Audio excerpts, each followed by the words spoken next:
বসুমতী পরিবহনকে টক্কর দিতে মিরপুর টু গাজীপুর রুটে চলে এলো অভিজাত পরিবহন। গত ২৮শে জানুয়ারি ৪০টি গাড়ি নিয়ে আনুষ্ঠানিকভাবে উদ্বোধন হয় এই কোম্পানিটির।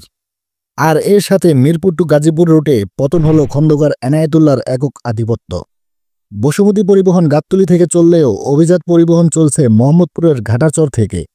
ঘাটারচর থেকে ছেড়ে মোহাম্মদপুর, শ্যামলী, টেকনিক্যাল, মিরপুর ১, ২, ৬, ৭, ১১, কালশী, ইসিবি, কুড়িল, আবদুল্লাপুর হয়ে গাজীপুর পর্যন্ত চলাচল করছে এই অভিজাত পরিবহনের বাসগুলো।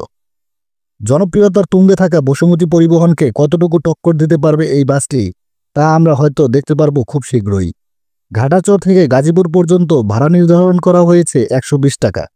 মিরপুর থেকে গাজীপুর রুটে বসুমতী ট্রান্সপোর্ট তার আধিপত্য ধরে রেখেছিল প্রায় গত ১ যুগ ধরে। খন্দকার এনায়েতুল্লাহর পতনের পর এবার সুযোগ পেল নতুন এই কোম্পানিটি। বসুমতীকে টক্কর দিতে হলে যে তাদের কি পরিমাণ ভালো সার্ভিস দিতে হবে তা আমরা অবশ্যই জানি। আর তা দিতে যদি তারা ব্যর্থ হয় তাহলে রাজার আসনেই থাকবে বসুমতী পরিবহন। যেহেতু সড়কে নতুন প্রতিদ্বন্দ্বী এসেছে, সেহেতু আশা করি বসুমতী পরিবহন তাদের সার্ভিস আরও ভালো করার চেষ্টা করবে।